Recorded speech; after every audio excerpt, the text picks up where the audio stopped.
Welcome to CSC now current affair series. आज हम 29 दिसंबर के करंट अफेयर डिस्कस करेंगे। This is our profile, you are aware about it. बिना time waste किए शॉर्ट वीडियो रखेंगे, 10 से 12 मिनट। एक एक घंटे का, दो दो घंटे का वीडियो देख के फायदा नहीं है। You will not be able to revise your current affairs in end. ठीक है। So the first question is, with reference to India's research and development R&D ecosystem, consider the following statement. कि जो research and development का ecosystem हमारा है उसका क्या हाल है, उस पर क्वेश्चन है। पहला ऑप्शन है, India's gross expenditure on research and development GERD is less than 1%, कि हमारा 1% of its GDP। Second option है, प्राइवेट सेक्टर जो कह रहा है ज़्यादा contribute, larger share to India's R&D spending than government, की प्राइवेट सेक्टर ज़्यादा पैसा दे रहा है। Then third option is India's researcher density, कि मान लो एक पर्टिकुलर एरिया में कितने रिसर्चर हैं, रिसर्चर्स पर million people is significantly below the global average, कि ग्लोबली हमारा कम है, कि पर मिलियन, पर 10 लाख लोगों में हमारे पास रिसर्चर जो है वो कम है।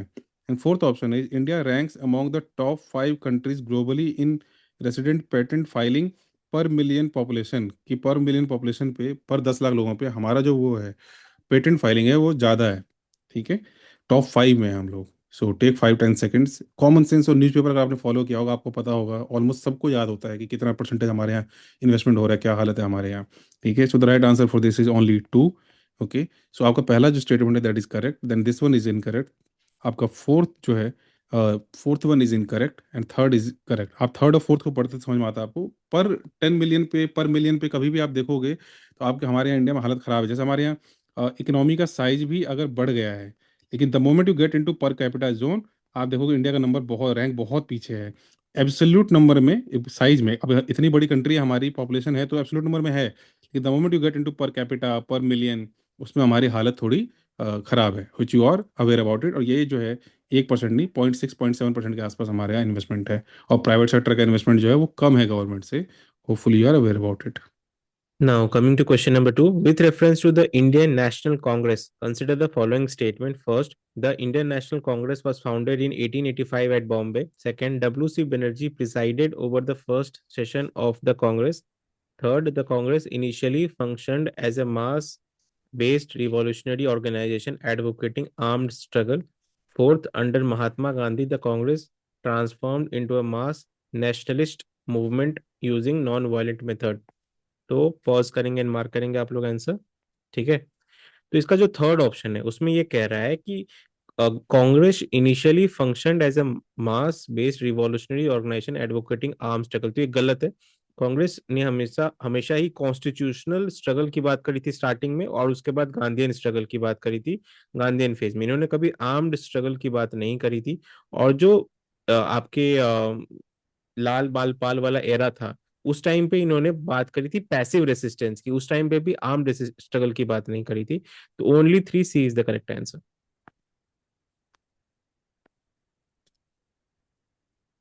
In third question, with reference to Passenger Assistance Control Room PACR established by ministry of civil aviation, news में है काफ़ी ज़्यादा, इंडिगो वाला क्राइसिस हुआ था, आप लोगों को पता होगा, इंपॉर्टेंट है इस साल के लिए।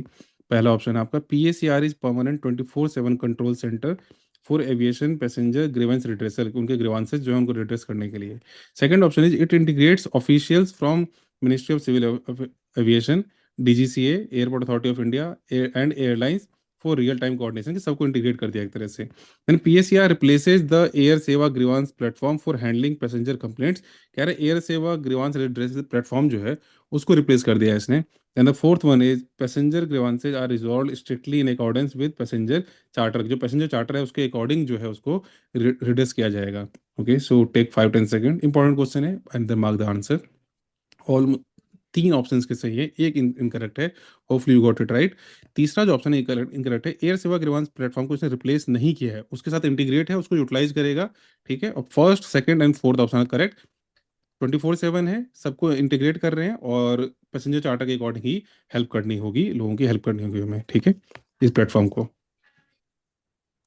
Coming to question number four, with reference to industrial hemp, consider the following statement. First, industrial hemp is a variety of cannabis sativa with tetrahydrocannabinol THC content below 0.3%.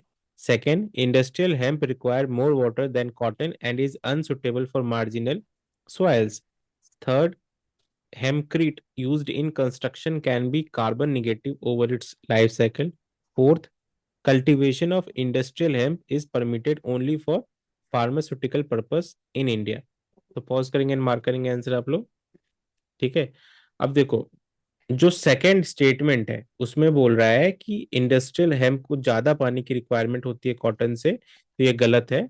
50% less water चाहिए करीब करीब cotton से, and marginal soil में भी आप इसको grow कर सकते हो। और फोर्थ ऑप्शन जो है वो एक्सट्रीम स्टेटमेंट है कि ओनली फार्मास्यूटिकल पर्पस के लिए ही यूज कर सकते हैं इंडिया में, बट मल्टीपल यूजेस है, सीड के लिए, कंस्ट्रक्शन के लिए, बायो एनर्जी के लिए, फाइबर के लिए, तो मल्टीपल यूजेस हैं, तो ये भी गलत है। तो 1 and 3 यानी only 2 B is the correct answer. The fifth question, why are rare earth element, again बार बार एक क्वेश्चन हम कवर कर रहे हैं, आएगा ही आएगा यूपीएससी में, रेयर अर्थ से आना ही है question. Considered strategically critical in global transition to green and digital technology, क्यों ये स्ट्रेटेजिकली इंपॉर्टेंट है, क्यों क्रिटिकल है? पहला option, they are abundantly available but environmentally hazardous to use. B option is they are essential for high strength magnets electronics defence systems with processing concentrated in a few countries, की limited country में है। Then C option is they are use primarily as a fuel substitute in renewable energy plants, कि भाई वहाँ पे substitute की तरह use करेंगे, fuel substituent. Then fourth option is their demand is limited to consumer electronics and luxury good.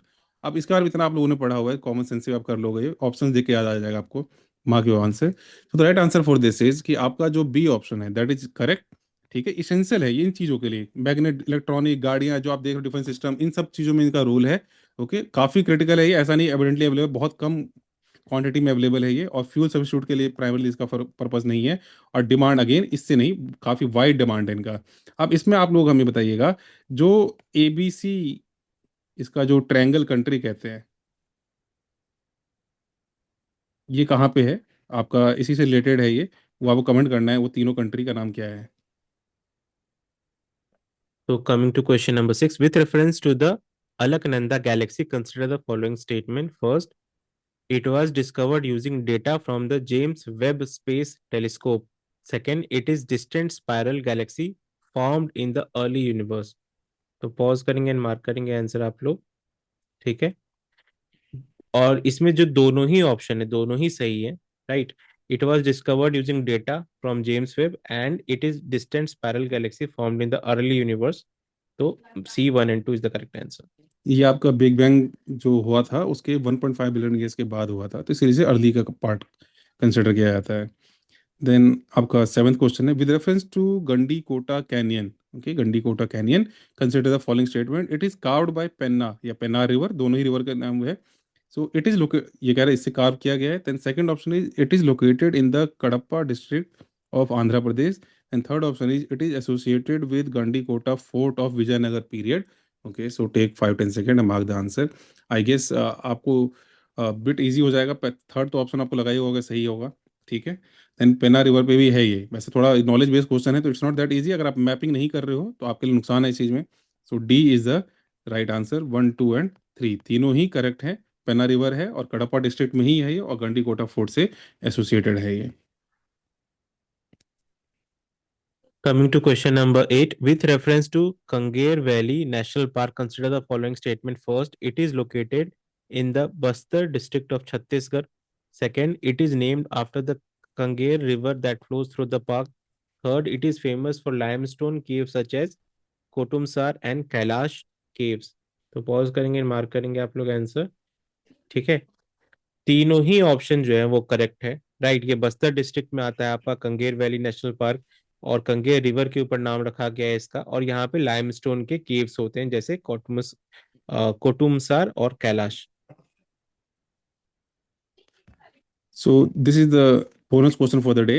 जो हमारे farmer vice president थे जगदीप धनखड़ जी, उन, क्या वो first ever Indian vice president है टू रिजाइन? क्या उनसे पहले भी किसी ने रिजाइन किया था? तो दिस इज द स्टेटमेंट कि they were he was the first vice president to resign. So you have to comment yes और no, and if you are liking our series please like, comment and share. Thank you everyone.